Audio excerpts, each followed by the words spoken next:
അമ്മേ വന്നിപ്പോൾ എവിടെ തൊട്ട് കഴിഞ്ഞാലും ഒരൊറ്റ സാധനം കയ്യിലാവുന്നുള്ളൂ. AI. ദാണ്ട് AI കുത്തി കയറ്റിയിരിക്കുന്ന അടുത്ത സാധനം. യെസ്, എൻ്റെ കയ്യിലിരിക്കുന്ന ഈ ഒരു സാധനം നമ്മുടെ മൈക്രോസോഫ്റ്റിൻ്റെയും ലെനോവോയുടെയും കൊളാബറേഷനിൽ ഉണ്ടായതാണ്. വെറുതെ പറയില്ല, അതെ കണ്ടില്ലേ, ഒരു ഡെഡിക്കേറ്റഡ് കീ ഒക്കെ വന്നു കഴിഞ്ഞു. വീഡിയോ തുടങ്ങുന്നതിന് മുന്നേ ഒരു ഡിസ്ക്ലെയിമർ. ഗൈസ്, നിങ്ങളൊരു student, business, personal, office, coding, casual gaming എന്നിങ്ങനത്തെ രീതിക്കുള്ള ലാപ്ടോപ്പുകൾ നോക്കുന്ന ഒരു വ്യക്തിയാണെങ്കിൽ കണ്ടില്ലേ പോക്കറ്റ്, ഇത് കീറാതെ, അതും ഫേസ് ID ഒക്കെ ഉള്ള OLED ഡിസ്പ്ലേ ഉള്ള ലാപ്ടോപ്പ് നോക്കുന്നുണ്ടെങ്കിൽ എടുത്തു. ഇതാണ് ലെനോവോ IdeaPad Slim 5i.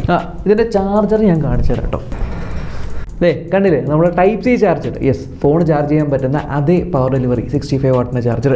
ഫോണും ചാർജ് ചെയ്യാം, ലാപ്ടോപ്പും ചാർജ് ചെയ്യാം. ലെഫ്റ്റ് സൈഡിൽ ഈ പറഞ്ഞാണ് ആ ഒരു Type-C പോർട്ട്. ഒരെണ്ണമല്ല, 2 Type-C പോർട്ട് ഉണ്ട്, ഇടയിൽ ഒരു HDMI പോർട്ട് ഉണ്ട്, ഹെഡ്ഫോൺ ജാക്ക് ഉണ്ട്. ഇപ്പുറത്തെ സൈഡിൽ 2 Type-A പോർട്ട്, ഒരു മൈക്രോ SD പോർട്ട്, റീസെറ്റിന്റെ ബട്ടണും പവർ ഇൻഡിക്കേഷൻ. സംഭവം പേര് പോലെ അത്ര സ്ലിം അല്ലെങ്കിലും അത്യാവശ്യം ഒരൊറ്റ വിരൽ വെച്ചൊക്കെ നമുക്ക് ഇങ്ങനെ തുറക്കാൻ പറ്റുന്ന ഒരു രൂപത്തിലാണ്. എന്തായാലും ഇതിന്റെ ഡിസൈൻ സത്യം പറയാൻ എനിക്ക് ഇഷ്ടമായ ഒരു സ്ലീക്ക് ഫിനിഷ് ആണ്. കണ്ടു കഴിഞ്ഞാൽ ഒരു പ്രീമിയം ലുക്ക്, അതായത് നമ്മൾ മുടക്കുന്ന പൈസയ്ക്കുള്ള ഒരു വാല്യൂ തോന്നുന്നുണ്ട്. അത്ര നല്ലൊരു ബിൽഡ് ക്വാളിറ്റി തന്നെയാണിത്. പ്ലസ് ഇവിടെ ഇതേക്കണ കണ്ടില്ലേ, ഈ ഒരു സാധനം മിലിറ്ററി ഗ്രേഡ് ഡ്യൂറബിലിറ്റി ഉള്ളതാണ്. അതുകൊണ്ട് തന്നെ ബിൽഡ് ക്വാളിറ്റിയുടെ കാര്യത്തിൽ മൈ പേഴ്സണൽ ഒപ്പീനിയനും അത്യാവശ്യം കൊള്ളാം, നല്ലതാണ്. അതുപോലെ തന്നെ പ്രോസസ്സർ നോക്കുവാണെങ്കിൽ ഇത് ഇവിടെ എഴുതിയിട്ടുണ്ട് ലേറ്റസ്റ്റ് ആയിട്ടുള്ള ഇന്റലിൻ്റെ കോർ അൾട്രാ സീരീസിലുള്ള കോർ അൾട്രാ 5 എന്ന് പറയുന്ന പ്രോസസ്സറാണ് വരുന്നത്.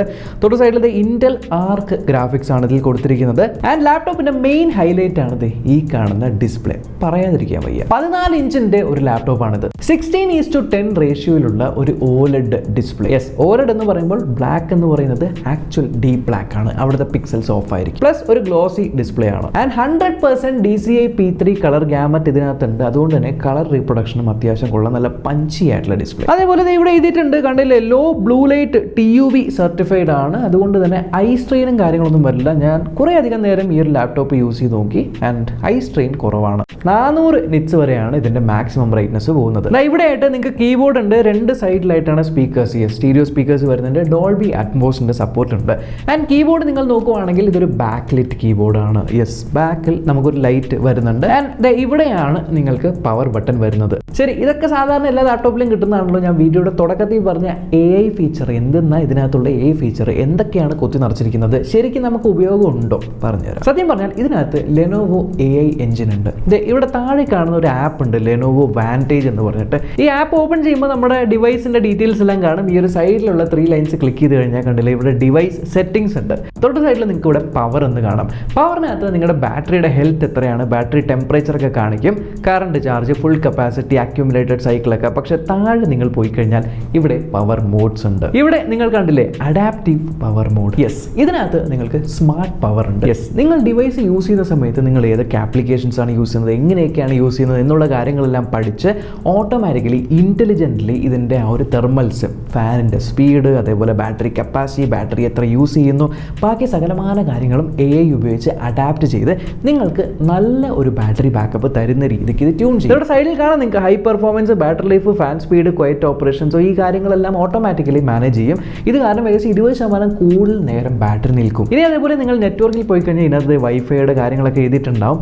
ഇതിനകത്ത് നിങ്ങൾക്ക് സ്മാർട്ട് വയർലെസ് എന്ന് പറഞ്ഞൊരു കാര്യമുണ്ട്. അതായത് നിങ്ങളുടെ വയർലെസ് കണക്ഷൻസ് വളരെ വീക്ക് ആയിട്ടുള്ളൊരു വയർലെസ് സിഗ്നൽ ആണെങ്കിൽ പോലും നല്ല പോലെ ഇത് ക്യാപ്ചർ ചെയ്യാനും നല്ല ഒരു സ്പീഡ് തരാനായിട്ടും ആ ഒരു കാര്യത്തിലും ഇത് AI ഉപയോഗിച്ച് ചെയ്യുന്നു. അതേപോലെ വിസിബിളി നമുക്ക് കാണാത്ത ബാക്ക്ഗ്രൗണ്ടിൽ നടക്കുന്ന കുറച്ച് AI എന്ന് പറയുന്നത് ഇതിനകത്ത് കറപ്റ്റഡ് ആയിട്ടുള്ള ഫയൽസും കാര്യങ്ങളെല്ലാം വരാതിരിക്കാനായിട്ട് ബാക്ക്ഗ്രൗണ്ടിൽ ആക്റ്റീവ്ലി സെൽഫ് ഹീലിംഗ് ചെയ്യുന്നു. ഇതൊക്കെ ഭയങ്കര യൂസ്ഫുൾ ആണെങ്കിലും എക്സൈറ്റിംഗ് ആയിട്ട് നമുക്ക് പലപ്പോഴും തോന്നില്ല. പക്ഷേ ഇതിനകത്ത് മെയിൻ ആയിട്ടുള്ളത് ഇന്റലിജന്റ് സെൻസ് ആണ്. അതായത് ഈ ഒരു ലാപ്ടോപ്പ് ഞാനിങ്ങനെ അടച്ചു വെച്ചേക്കാണ്. ഓക്കെ, ഈ ലാപ്ടോപ്പ് കുറേ നേരം ഞാൻ ഇങ്ങനെ അടച്ചു വെച്ചേക്കാം. അടുത്ത ദിവസം ഞാനിപ്പോൾ ഇങ്ങനെ തുറക്കുവാണെങ്കിൽ, ഇങ്ങനെ തുറക്കുന്ന ആ ഒരു മൊമെന്റ് ഇവിടെ മുകളിൽ ഫേസ് ID ക്യാമറ ഉണ്ട്. അത് ഫേസ് ഡിറ്റക്ട് ചെയ്ത് അത് അൺലോക്കായി ഓട്ടോമാറ്റിക്കായിട്ട് ഡിവൈസ് ഓൺ ആവും. വേറെ ഒരു ബട്ടൺ പോലും ടച്ച് ചെയ്യേണ്ട ആവശ്യമില്ല.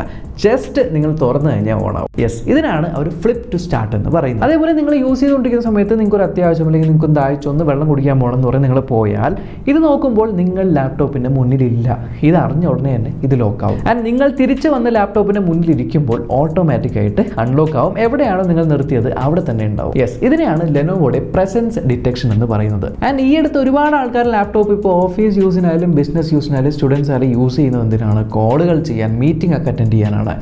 ആൻഡ് നമ്മൾക്കറിയാമല്ലോ ആ ഒരു ലോക്ക്ഡൗൺ സമയത്തൊക്കെ ഓൺലൈൻ ക്ലാസ് അറ്റൻഡ് ചെയ്യുമ്പോൾ ബാക്ക്ഗ്രൗണ്ടിൽ ടി വിയുടെ ശബ്ദം, ഫാനിൻ്റെ ശബ്ദം, ആരൊക്കെയോ കലവിൽ ഒച്ച ഉണ്ടാക്കുന്ന ശബ്ദം, അപ്പുറത്ത് മാങ്ങയ്ക്ക് കല്ലെറിഞ്ഞിട്ട് ആ ഒരു കല്ല് ഷീറ്റ് വീഴുന്ന ശബ്ദം എന്നിങ്ങനെ കുറേയധികം ബാക്ക്ഗ്രൗണ്ട് നോയ്സുകൾ ഉണ്ടാവും. ഇതെല്ലാം ഇപ്പോൾ AI ഉള്ളതുകൊണ്ട് എയുടെ സഹായത്തോടു കൂടി കളയാം. ഇതിനെ സ്മാർട്ട് നോയ്സ് ക്യാൻസലേഷൻ എന്നാണ് പറയുന്നത്. ലെനോവോ വാൻറ്റേജിനകത്ത് ഈ ഒരു സൗണ്ട് സെക്ഷനിൽ നിങ്ങൾ പോയി കഴിഞ്ഞാൽ അതിൻ്റെ ഇൻപുട്ട് ഉണ്ടാവും. ഇൻപുട്ടിൽ മൈക്രോഫോൺ നോയ്സ് ക്യാൻസലേഷൻ്റെ അകത്ത് ഇൻ്റലിജൻ്റ്ലി നോയ്സ് റെഡ്യൂസ് ചെയ്യും എന്നാണ് പറയുന്നത്. എന്ന് മാത്രമല്ല ഇവിടെ സ്പീക്കർ നോയ്സ് ക്യാൻസലേഷനും ഉണ്ട്. അത് നിങ്ങൾ ക്ലിക്ക് ചെയ്യുവാണെങ്കിൽ സ്പീക്കറിൽ, അതായത് വോക്കൽസ് മാത്രം കേൾക്കും, ബാക്കിയുള്ള കാര്യങ്ങളെല്ലാം സപ്രസ് ചെയ്യുന്ന പരിപാടിയുണ്ട്. അതുകൊണ്ട് തന്നെ നിങ്ങൾ മീറ്റിംഗ് അറ്റൻഡ് ചെയ്യുമ്പോൾ അപ്പുറത്തുള്ള ആളുടെ മൈക്കിൽ നോയ്സ് ഉണ്ടെങ്കിൽ പോലും നിങ്ങളുടെ സ്പീക്കറിൽ അത് കേൾക്കാതെ ഫിൽട്ടർ ചെയ്യാം. പൊളിയല്ലേ? അതേപോലെ ഡിസ്പ്ലേ OLED ആണെന്ന് പറഞ്ഞല്ലോ. ഈ ഒരു OLEDന്റെ അഡ്വാൻറ്റേജ് എടുക്കുന്ന കുറച്ച് ഫീച്ചേഴ്സ് ഉണ്ട്. ഒന്നാമത്തേന്ന് പറയുന്നത് AI ഉപയോഗിച്ച് ഇവർ ചെയ്യുന്ന സൂപ്പർ റെസല്യൂഷൻ. ഇതിവിടെ കണ്ടില്ലേ, AIയുടെ സഹായത്തോടു കൂടി ഈ ഒരു റെസല്യൂഷൻ കുറച്ചുകൂടെ കൂട്ടി, ക്ലാരിറ്റി കൂട്ടി, കുറച്ചുകൂടി നല്ലൊരു ക്രിസ്പർ ആയിട്ടുള്ള ഇമേജസും ആ ഒരു ടെക്സ്റ്റും കാര്യങ്ങളെല്ലാം. അതായത് നിങ്ങളിപ്പോൾ ക്രോമിലും എഡ്ജിലും ഒപ്പേറയിലൊക്കെ നിങ്ങൾ വീഡിയോ പ്ലേ ചെയ്യുവാണെങ്കിൽ പോലും അതിൻ്റെ റെസല്യൂഷനൊക്കെ ഇത് കൂട്ടും. അതേപോലെ ഞാൻ ആദ്യം പറഞ്ഞ ആ ഒരു ഐ സ്ട്രെയിൻ കുറയ്ക്കാനായിട്ട് ഇവിടെ ഐ കെയർ മോഡ് എന്ന് പറഞ്ഞിട്ടുണ്ട്. ഈ ഒരു ഐ കെയർ മോഡ് ഓൺ ആക്കി കഴിഞ്ഞാൽ ഓട്ടോമാറ്റിക്കലി ആ ഒരു ഡിസ്പ്ലേയുടെ ടെമ്പറേച്ചറും കാര്യങ്ങളെല്ലാം അഡ്ജസ്റ്റ് ചെയ്ത് ഐ സ്ട്രെയിൻ കുറയ്ക്കും. കുറേ നേരം ലാപ്ടോപ്പ് യൂസ് ചെയ്യുന്നവർക്ക് യൂസ്ഫുൾ. നമ്മൾ ഫേസ് ഐഡിയുടെ കാര്യം സംസാരിച്ചേ ഉള്ളൂ. ഇത് ഈ കാണുന്നതാണ് നമ്മുടെ ഫേസ് ഐഡി ക്യാമറ. ഇവിടെ നോർമൽ ഫുൾ HD ക്യാമറ ഉണ്ട് എന്ന് മാത്രമല്ല ടൈം ഓഫ് ഫ്ലൈറ്റ് സെൻസറും ഉണ്ട്, ആ ഒരു ഡെപ്തും കാര്യങ്ങളും ക്യാപ്ചർ ചെയ്യാനായിട്ട്. അതേപോലെ ഇവിടെ പ്രൈവസി ഷട്ടർ ഉണ്ട്. അതായത് നമ്മളെ ആരെങ്കിലും ക്യാമറ ഹാക്ക് ചെയ്ത് വീക്ഷിക്കാമെങ്കിൽ ഫിസിക്കലി നമുക്കൊരു ഷട്ടർ ജസ്റ്റ് സ്ലൈഡ് ചെയ്താൽ ഇവിടെ റെഡ് കളറായിട്ട് മാറും. യെസ്, ഫിസിക്കലി ആ ഒരു ക്യാമറ ക്ലോസ് ചെയ്യാനായിട്ട് പറ്റും. ഇതിനകത്ത് ഫേസ് ID ഉണ്ട് എന്നുള്ളതുകൊണ്ട് തന്നെ ഫിംഗർ പ്രിൻറ്റ് കൊടുത്തിട്ടുള്ള അതിൻ്റെ ആവശ്യം വരുന്നില്ല. Face ID is actually very accurate. അതുകൊണ്ട് കുറച്ചുകൂടി സെക്യൂർ ആണ്. നോർമലി ഒരു ഫോട്ടോ ഒക്കെ കാണിച്ചാൽ ഓപ്പൺ ആവില്ല, കാരണം ആ ഒരു ടൈം ഓഫ് ഫ്ലൈറ്റ് സെൻസർ ഉണ്ട്, 3D ഡെപ്ത് ഫീൽ ചെയ്യണം. ആൻഡ് OLEDന്റെ വേറൊരു ഗുണമെന്ന് പറഞ്ഞാൽ കുറച്ചുകൂടി പവർ സേവ് ചെയ്യാനായിട്ട് ഇവിടെ OLED പവർ എന്ന് പറഞ്ഞ ഓപ്ഷൻ കണ്ടു. ഇതിനകത്ത് ഇപ്പോൾ ടാസ്ക് ബാർ ഡിമ്മർ ഓൺ ആക്കി കഴിഞ്ഞാൽ ടാസ്ക് ബാർ ഡിമ്മായിരിക്കും, ടാസ്ക് ബാർ മാത്രം. OLEDന്റെ ഗുണമാണ്. അതേപോലെ ബാക്ക്ഗ്രൗണ്ട് ഡിമ്മാണെങ്കിൽ ഇപ്പോൾ ഈ ഒരു സാധനം, ഈ ഒരു വിൻഡോ ഓപ്പൺ ചെയ്തിട്ടില്ലേ, ബാക്ക്ഗ്രൗണ്ട് നോക്കി, ഈ ഒരു ബാക്ക്ഗ്രൗണ്ട് മാത്രം ബ്ലാക്ക് ആയിട്ടിരിപ്പുണ്ട്, ഡിം ആയിട്ടിരിപ്പുണ്ട്. നല്ലപോലെ ബാറ്ററി സേവ് ചെയ്യുക. ഇതൊക്കെ നിങ്ങൾ ഓൺ ആക്കി ഇടുക, കാരണം OLEDന്റെ മാക്സിമം അഡ്വാൻറ്റേജ് ഇങ്ങനെയൊക്കെയാണ് യൂസ് ചെയ്യാൻ പറ്റും. എനിക്കറിയാം നിങ്ങളുടെ മൈൻഡിൽ വരുന്ന ചോദ്യം ഇതിനകത്ത് ഗെയിം കളിക്കാൻ പറ്റുമെന്നാണ്. എത്ര പേര് ഇത് ഈ ഒരു ഐക്കൺ ശ്രദ്ധിച്ച് കാണുമെന്ന് അറിയില്ല. യെസ്, വാലറന്റിൻ്റെ ഐക്കൺ. ഞാനകത്ത് വാലറന്റ് കളിച്ച് നോക്കി. ഗെയിമിൻ്റെ കാര്യം പറയുന്നതിന് മുന്നേ പ്രധാനമായിട്ടും പറയേണ്ടത് AIയിൽ കോപ്പൈലറ്റിൻ്റെ കാര്യമാണ്. ദാ കണ്ടില്ലേ, ഡെഡിക്കേറ്റഡ് ആയിട്ട് ഇവിടെ ഒരു കീ, യെസ് കോപ്പൈലറ്റ് കീ ആണ്. ഇത് പ്രസ് ചെയ്ത് കഴിഞ്ഞാൽ നമ്മുടെ കോപ്പൈലറ്റ് ഓപ്പൺ ആയി വരും. ഇത് ഇല്ലാത്ത, ഈ ഒരു കീ ഇല്ലെങ്കിൽ നമ്മൾ വിൻഡോസ് ബട്ടണും സിയും കൂടി അമർത്തുവാണെങ്കിൽ കോപ്പൈലറ്റ് ഓപ്പൺ ആയി വരും. അല്ലെങ്കിൽ ഇത് ഇവിടെ ഉണ്ട്, ഇത് താഴെട്ടുണ്ട്. ടാസ്ക് ബാറിൽ തന്നെ ഏറ്റവും റൈറ്റ് സൈഡിൽ ടൈമിൻ്റെ അപ്പുറത്ത് ആ ഒരു കോപ്പൈലറ്റിൻ്റെ ഐക്കൺ, അത് ക്ലിക്ക് ചെയ്താൽ ഓപ്പൺ ആവും. സോ കോപ്പൈലറ്റ് എന്ന് പറയുന്നത് എന്താണെന്ന് ഇപ്പോൾ ഈ അടുത്ത് കുറേ അധികം ന്യൂസും കാര്യങ്ങളൊക്കെ കേട്ട് കാണും അല്ലേ. അതായത് അവരുടെ ഇൻ്റലിജൻ്റ് ആയിട്ട് ആർട്ടിഫിഷ്യൽ ഇൻ്റലിജൻസ് യൂസ് ചെയ്യുന്ന ഒരു അസിസ്റ്റൻ്റ് ആണ് മൈക്രോസോഫ്റ്റിൻ്റെ. അത് ബിൽട്ടിൻ ആയിട്ട് ഇതിനകത്ത് വരുന്നുണ്ട് എന്നുള്ളതുകൊണ്ട് ഒരുപാട് കാര്യങ്ങൾ നിങ്ങൾക്ക് ഇതിനകത്ത് തന്നെ ചെയ്യാം. ഒരുപാട് ഇൻ ദ സെൻസ് ഇപ്പോൾ നിങ്ങൾ എഡ്ജിനകത്ത് കോപ്പൈലറ്റ് നല്ലപോലെ ഇൻറ്റഗ്രേറ്റ് ആയിട്ടുണ്ട്. ഇവിടെ റൈറ്റ് സൈഡിൽ കണ്ടില്ലേ, നിങ്ങളൊരു എന്തെങ്കിലും വിക്കിപീഡിയയിലോ എന്തെങ്കിലും വായിച്ചുകൊണ്ടിരിക്കുവാണെങ്കിൽ അതൊന്ന് സമ്മറൈസ് ചെയ്യണം എന്നിവിടെ ടൈപ്പ് ചെയ്ത് കൊടുത്തു കഴിഞ്ഞാൽ ആ കാണുന്ന കാര്യങ്ങൾ നിങ്ങൾക്ക് സമ്മറൈസ് ചെയ്ത് തരും. ഒരു PDF നിങ്ങൾ ഡൗൺലോഡ് ചെയ്തു, അതിൻ്റെ ആ ഒരു PDF പഠിക്കാനുള്ള കാര്യമാണ്, ഇതൊക്കെ ഒന്ന് ചുരുക്കി പറഞ്ഞാൽ നാളെ പരീക്ഷയ്ക്ക് ജയിക്കാനുള്ള എന്തെങ്കിലും വേണമെന്ന് പറഞ്ഞ് ചോദിച്ചാൽ പോലും അതൊക്കെ ചെയ്തു തരും. ഇനി നിങ്ങളൊരു ക്രിയേറ്റീവ് ഫീൽഡിലാണ് ഉള്ളതെങ്കിൽ നിങ്ങൾക്ക് ഇപ്പോൾ സപ്പോസ് എന്തെങ്കിലും ഒരു ഇമേജ് ജനറേറ്റ് ചെയ്യണം എന്നുണ്ടെങ്കിൽ ആ ഒരു കാര്യം ടൈപ്പ് ചെയ്ത് കൊടുത്തു കഴിഞ്ഞാൽ നിങ്ങൾക്ക് ആ ഒരു ഇമേജ് ജനറേറ്റ് ചെയ്ത് തരും. അതേപോലെ വീഡിയോസ് ഒക്കെ എടുക്കുന്ന ആൾക്കാരാണെങ്കിൽ എനിക്ക് ഇന്ന കാര്യങ്ങൾ എനിക്കൊരു സ്ക്രിപ്റ്റ് തയ്യാറാക്കി തരൂ എന്ന് പറഞ്ഞാൽ സ്ക്രിപ്റ്റ് തയ്യാറാക്കി തരും. ഞാൻ ഒരു ജോലിക്ക് വേണ്ടി അപേക്ഷിക്കാനായിട്ട് ഇമെയിൽ ടൈപ്പ് ചെയ്ത് വെച്ചിട്ടുണ്ട്. പക്ഷേ ആ ഒരു ഇമെയിൽ വായിച്ചു കഴിഞ്ഞാൽ എന്തായാലും എനിക്ക് ജോലി കിട്ടില്ല എന്നറിയാം. അതൊന്ന് കുറച്ചുകൂടി പ്രൊഫഷണലാക്കി തരണം എന്ന് പറഞ്ഞാൽ പോലും ചെയ്തു തരും. എന്ന് മാത്രമല്ല കോഡിങ് ചെയ്യുന്നവരാണെങ്കിൽ പോലും നിങ്ങളുടെ കോഡിന് എന്തെങ്കിലും പ്രശ്നമുണ്ടോ, എനിക്കൊരു HTML പേജ് ഉണ്ടാക്കി തരാമോ എന്നിന്ന കാര്യങ്ങളെല്ലാം തന്നെ ഇത് ചെയ്തു തരും. എന്ന് മാത്രമല്ല ഈ ലാപ്ടോപ്പിനകത്ത് ഇത് ഇൻറ്റഗ്രേറ്റഡ് ആണ്, ഡെഡിക്കേറ്റഡ് കീ ഒക്കെ ഉണ്ട് എന്നുള്ളതുകൊണ്ട് ഈവൻ ലാപ്ടോപ്പിൻ്റെ സെറ്റിംഗ്സ് വരെ കൺട്രോൾ ചെയ്യാം. ഇപ്പോൾ ഡാർക്ക് മോഡ് ഓണാക്കും, ബ്രൈറ്റ്നസ് കുറയ്ക്കും എന്നുള്ള ലാപ്ടോപ്പിനെ പറ്റിയുള്ള സകലമായ കൺട്രോൾസും കോപ്പൈലറ്റ് ഉപയോഗിച്ച് ചെയ്യാം. Yes, laptop out of the box വരുന്നത് Windows 11 എൻ്റെ കയ്യിലുള്ള ഈ ഒരു വേരിയൻറ്റിനകത്ത് 16 GB RAM ആണ് കൊടുത്തിരിക്കുന്നത്. ഇനി വാലറന്റ് ഞാൻ കളിച്ചു നോക്കി. വാലറന്റിനകത്ത് ഞാൻ ഫുൾ സെറ്റിംഗ് എല്ലാ ഗ്രാഫിക്സ് ഒക്കെ ഹൈയിലിട്ട് കളിച്ചപ്പോൾ ശരിയാണ്, ചെറിയ രീതിയിൽ ഒരു ഷട്ടർ അല്ലെങ്കിൽ ഒരു ഫ്രെയിം ഡ്രോപ്പ് എനിക്ക് ഫീൽ ചെയ്തു. പക്ഷേ ആ ഒരു ഹൈ സെറ്റിംഗിൽ നിന്ന് മറ്റേ മീഡിയം സെറ്റിംഗിലിട്ടാണ് ഞാൻ കളിക്കുന്നതെങ്കിൽ കുഴപ്പമില്ല, അത്യാവശ്യം ലാവിഷ് ആയിട്ട് തന്നെ 60 frames per second, അതായത് 60 Hz ഡിസ്പ്ലേ ആണ്. ആ ഒരു 60 frames per second തന്നെ നമുക്ക് നല്ലപോലെ കളിക്കാനായിട്ട് പറ്റുന്നുണ്ട്.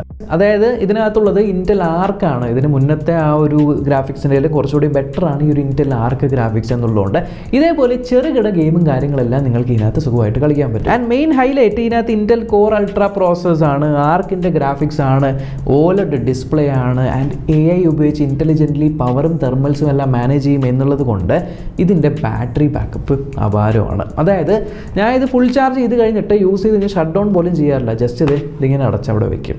എന്നിട്ട് എനിക്ക് എപ്പോഴാണോ യൂസ് ചെയ്യേണ്ടത് ജസ്റ്റ് ഇത് ഇങ്ങനെ അങ്ങോട്ട് തുറക്കുക, അപ്പോൾ തന്നെ ഇത് എൻ്റെ ഫേസ് ഡിറ്റക്ട് ചെയ്ത് സാധനം ഓൺ ആവും, യൂസ് ചെയ്യും. ആൻഡ് നല്ലപോലെ ബാറ്ററി ബാക്കപ്പ് നിൽക്കുന്നുണ്ട്. സോ ബാറ്ററി ബാക്കപ്പ് കൂടുതൽ നിൽക്കേണ്ട ടൈപ്പ് ലാപ്ടോപ്പ് നിങ്ങൾ നോക്കുന്നുണ്ടെങ്കിൽ ഇത് ഒരു നല്ല ഓപ്ഷനാണ്. അത് ഞാൻ കണ്ടൊരു സംഭവം എന്ന് പറയുന്നത്, യൂട്യൂബിൽ നമ്മൾ 4K ഒക്കെ വീഡിയോ പ്ലേ ചെയ്യുന്ന സമയത്തുണ്ടല്ലോ, ആ ഒരു 4K 60 FPS ചെറിയൊരു ഷട്ടർ ഉണ്ട്, 1080p കുഴപ്പമൊന്നുമില്ല. സോ നിങ്ങളൊരു ഹൈ എൻഡ് ഗെയിമിങ്ങിന് വേണ്ടിയിട്ടൊന്നും ഇത് എടുക്കരുത്. പക്ഷേ നിങ്ങളൊരു business use, personal use, students, office, casual gaming, ഇങ്ങനത്തെ ഒരു മെൻറ്റാലിറ്റി ഉള്ളവർക്ക് പറ്റിയ ലാപ്ടോപ്പാണിത് എന്നൊക്കെ ഞാൻ പറയുന്നുണ്ട്. ഇതിന് എത്രയാണ് വില?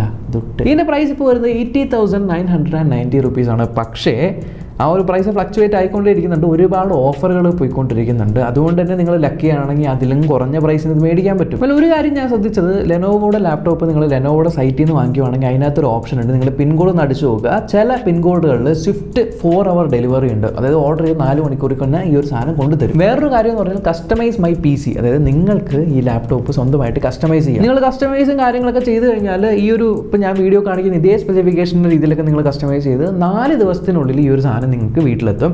കസ്റ്റമൈസ് ചെയ്യാൻ പ്ലാൻ ഉണ്ടെങ്കിൽ ഇത് ഈ ഒരു കോഡ് നിങ്ങൾ ഓർത്ത് വയ്ക്കുക കേട്ടോ. ലെനോവോ AI 3000 ഈ ഒരു കോഡ് ഈ ലാപ്ടോപ്പിൽ നിങ്ങൾ യൂസ് ചെയ്യുകയാണെങ്കിൽ ഏകദേശം 3000 റുപ്പീസിൻ്റെ ഒരു അഡീഷണൽ ഡിസ്കൗണ്ട് കിട്ടുന്നുണ്ട്. പ്ലസ് 1 TB SSDയിലേക്കുള്ള ഫ്രീ അപ്ഗ്രേഡോ അല്ലെങ്കിൽ OLEDിലേക്ക് അപ്ഗ്രേഡ് ചെയ്യുമ്പോൾ 60% ഓഫും കാര്യങ്ങളെല്ലാം വെബ്സൈറ്റിൽ lenovo.com കിട്ടുന്നുണ്ട്.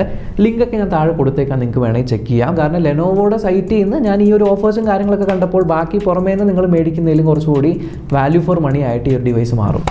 വെൽ ഇത്രയേ ഉള്ളൂ. അപ്പോൾ എൻ്റെ ലെനോവോ ഐഡിയാപാഡ് Slim 5i എൻ്റെ കാഴ്ചപ്പാട്. ഇത് എൻ്റെ കൈ കിട്ടിയിട്ട് കുറച്ചധികം നാളായി. ഞാനിത് വീഡിയോ ചെയ്യണം എന്ന് വിചാരിച്ചിങ്ങനെ ലാഗടിച്ചിരിക്കുമായിരുന്നു. ഇപ്പോൾ ഞാൻ യൂസ് ചെയ്ത് ആ ഒരു കോപ്പൈലറ്റിൻ്റെ ന്യൂസ് വന്നപ്പോൾ എനിക്ക് ക്ലിക്കായി. ഇപ്പം ചെയ്തിട്ടേ കാര്യമില്ല. കാരണം എല്ലാവരും കോപ്പൈലറ്റിൻ്റെ പുറകിലാണ്. കോപ്പൈലറ്റ് കൊണ്ട് എന്താണ് ഗുണമെന്ന് പല ആൾക്കാർക്കും അറിയില്ല. കാണിക്കാൻ പറ്റിയ ബെസ്റ്റ് സാധനമാണ് കയ്യിൽ കിട്ടിയത്. അയ്യോ, ഒരു പ്രധാനപ്പെട്ട കാര്യം ഞാൻ കാണിക്കാൻ മറന്നു. ഈ ഒരു ലാപ്ടോപ്പ് ഉണ്ടല്ലോ, ഇതിങ്ങനെ നിങ്ങൾക്ക് മടക്കാൻ പറ്റും. ഇത് ഇത്രയും ഈ ഒരു രീതിക്ക് നമുക്ക് മടക്കാനായിട്ട് പറ്റും കേട്ടോ. ആ സംഭവം കൊള്ളാം.